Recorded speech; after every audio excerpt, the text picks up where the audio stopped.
Hey, what's going on, everyone? This is going to be another classic Ring of Honor review. This is going to be Punk, the final chapter. This features CM Punk's very last match during the summer of Punk, his last match of 2005 before he signed with the WWE. And so this is how it goes, man. Punk, the final chapter. So CM Punk actually wins the ROH World Championship at Death Before Dishonor 3, which was actually on June 18th. And CM Punk keeps the Ring of Honor World Championship all the way until August 12th. And he finally loses it as a heel in a show called Redemption, where he lost the title in a four-way match to Jamie Noble, a.k.a. James Gibson. So... like if you were following the Summer of Punk storyline, eventually you knew that eventually this had to culminate in Chicago, and they planned it out perfectly. They set it up so CM Punk would get his real emotional farewell in Chicago, which made more sense, not Morristown, New Jersey, which it was originally supposed to be, which is what they kind of swerved the fans into thinking. So, Punk, the final chapter. When you go back to 2005, I specifically remember the DVDs that sold the best in 2005 was Punk, the Final Chapter, and Joe vs. Kobashi. And, some people have stated that the ROH DVDs haven't sold since 2005. So I don't have the exact numbers, but if that's accurate, then maybe Punk, the Final Chapter, and Joe vs. Kobashi are the top two selling Ring of Honor DVDs of all time. So that's something to, think about right there. And, I've always loved this show. I love the show because of the emotional farewell at the end. I just thought it was so very well done. CM Punk's entrance is, I think every CM Punk fan needs to see this show because of the entrance. It was just really, really well done. And obviously the farewell with Samoa Joe, Colt, Cabana, and the whole Ring of Honor roster paying tribute to him, and CM Punk's promo at the end was awesome as well. Now, when I think about this show, I think about Truth Slayer, because I remember Truth Slayer actually one time he did a list of recommended ROH shows, and the only show I asked why he didn't have it on the list was this one. I've said, yeah, I like the list, but the only show that really stands out that's missing is Punk, the Final Chapter, and he said something like, well, if you really weren't watching Ring of Honor at the time, then new fans would kind of be, like a lot of new fans would be kind of, like they'd be kind of curious as to why that show was on the list, because, I think the show has sentimental value. And looking back on it, I kind of agree with him. Like if you're not in the Ring of Honor and you come into watching this company blind with a naked eye, it's like, the show doesn't really hold up in terms of classic matches, and I kind of agree with that. And there's several matches on the show like that I think you guys would just not really care for, like Chad Collyer versus Ace Steel, BJ Whitmer and Jimmy Jacobs versus James Gibson and Spanky. You have the new ROH World Champion wrestling in a tag match.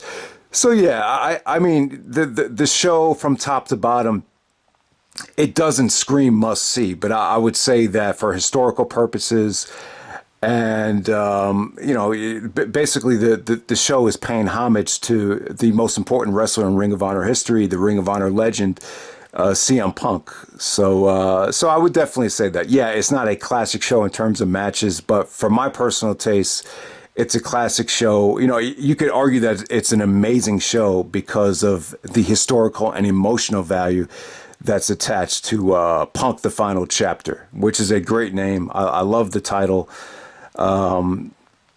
So here we go. The first match tonight, we have Matt Sydal, Delirious, Alex Shelley, the new heel turn from Alex Shelley, taking out Nigel McGuinness in a four-corner survival match. Here's what I'll say about the match. So Shelley, a couple weeks earlier, actually turned heel and joined the embassy, and he had that famous line where he says, "I didn't sell out, I bought in," which is a line that Tyler Black or Seth Rollins just used recently, I believe. So you have Matt Sydal and Shelley kind of really going at it to set up the whole Generation Next first Embassy feud. Nigel actually hits the Tower of London on Delirious to get the pinfall. But, good opening match, good talent, good tension, good action, exactly what you want the opener to be. Next up, you had Chad Collyer taking on Ace Steel.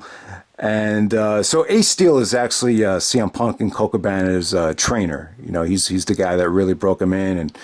And he cut a great promo that was taped earlier talking about, Colt Cabana and CM Punk's rise throughout the independent wrestling scene and just how far they've come and how he kind of laughed at them when they first came to the wrestling school and, look at them now. So it was like one of those promos. But very weird match here. Chad, behind the referee's back, Chad Collyer actually hit Ace Steel with a chair shot.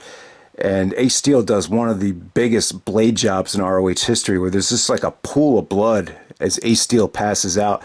It's kind of weird as to why they booked an angle between two guys that really didn't compete in ROH on a full-time basis here. But, Ace Steel and Chad Collyer, this would be a pretty big feud throughout the rest of 2005. So it is what it is right there. But, Chad Collyer and Ace Steel, it's not a match. Ace Steel obviously at the time passed his prime and everything, but it's not a match that I could see, you guys or newer fans really being that much into. But yeah, crazy stuff there with that blade job. All right, next up you had Austin Aries taking on Jimmy Rave. And, this was just another match that built up the whole Generation Next versus the Embassy feud.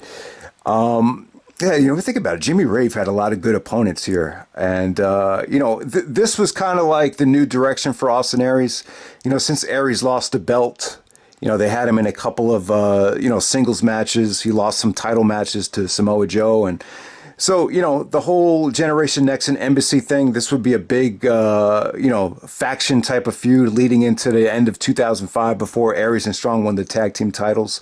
So he took on Jimmy Rave here. Jimmy Rave did, AJ Styles was a big part of this feud as well, where he actually teamed up with Generation Next. So Jimmy was constantly teasing the Styles Clash, and the ending featured Jimmy trying to do the Styles Clash off the top rope. Aries fought out of it. He took his legs and kind of, took his legs and started hitting Jimmy Rave in the head with it, just trying to clock him upside the head. And eventually he countered the Styles Clash into a roll-up off the top rope. So that was a pretty cool finish.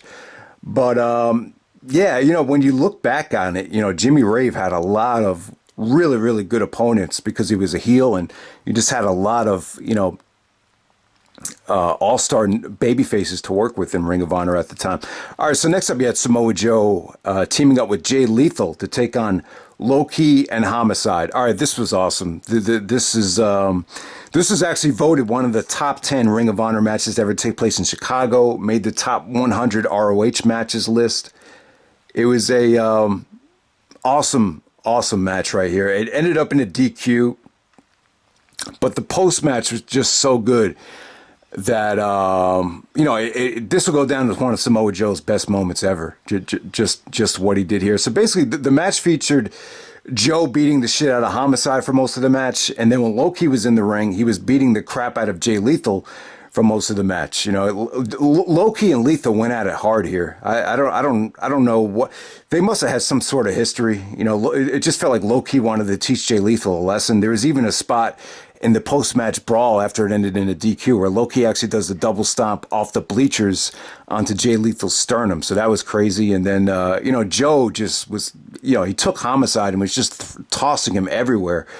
So the match just definitely, this just had a feel like these guys are kind of working abnormally stiff with each other. And what it felt like to me was like four brothers just going out there and just fighting. Because obviously, these guys are all friends. We've heard stories about how Samoa Joe and Homicide have, slept over people's houses when Homicide would take his dick out and start pissing in the middle of the night. So you hear crazy stories like that. And when you're that comfortable with your opponents, it makes for just, matches where, you feel comfortable just doing anything with them. And that's sort of how the match felt. So, some of the negatives were when they were in the bleachers, the lighting wasn't that good. They didn't have the lighting set up so they could capture some of the shots in the bleachers. But some really cool stuff here with, Joe was just taking all the chairs and just tossing them at Low-Ki and Homicide, and Low-Ki and Homicide retreated.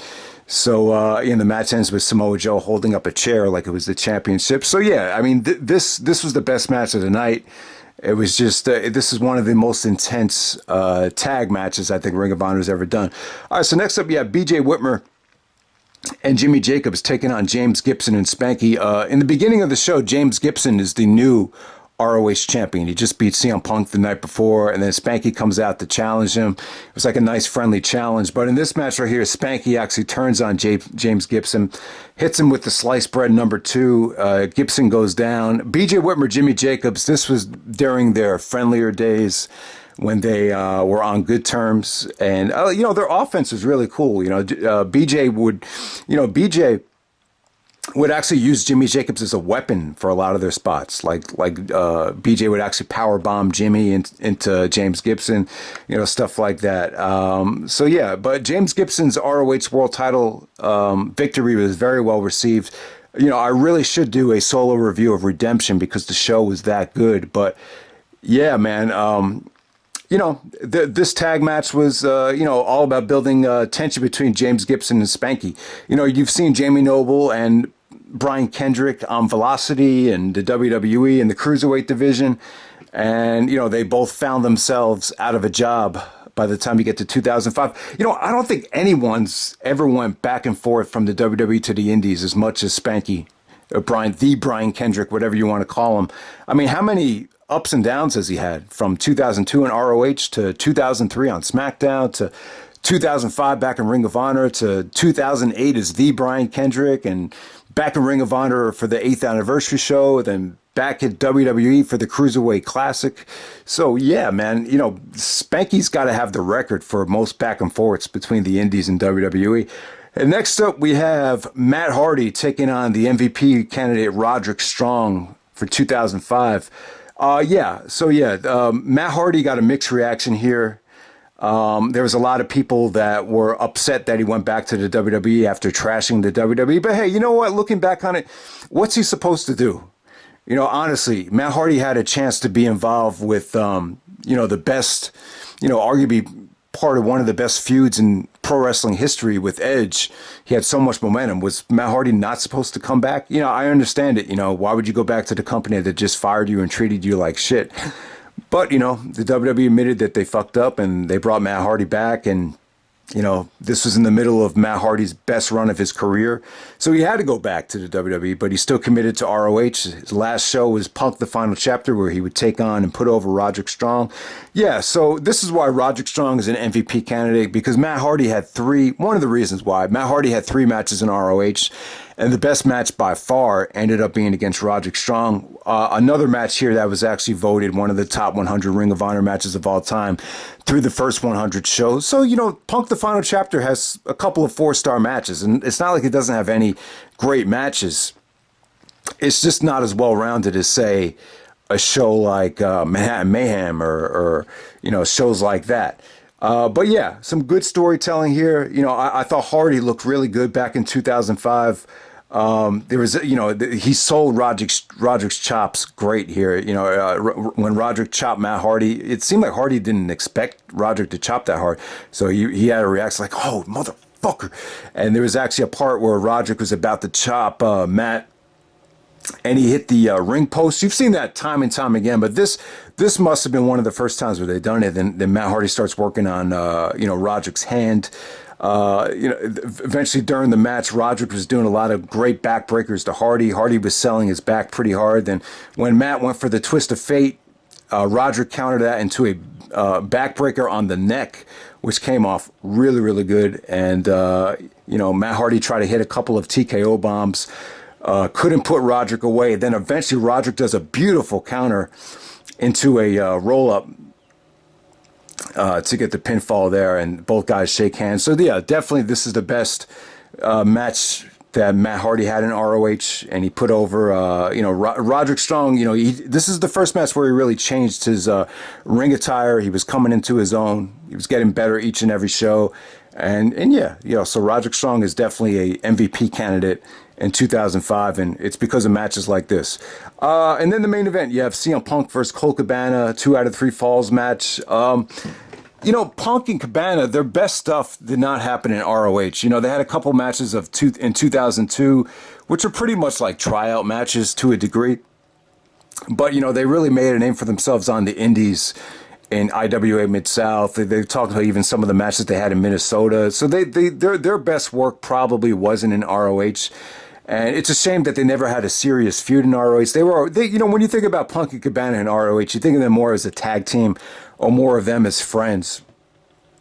And this is what's great about the art of professional wrestling here, because Punk was like so hated, you know, throughout the whole summer of Punk. And then in this match, he was like the most over babyface in the world. So it's only in pro wrestling where you could get stuff like that. Even though Colt Cabana was never really a baby, you know, never really a heel in ROH, you know, he actually, you know, the fans really, you know, got annoyed with him in this match because he was doing like a lot of dirty things, a lot of comedy things, but they were still kind of dirty. So this is a tough match to rate. You know, 2 out of 3 falls. There's parts of this match kind of dragged.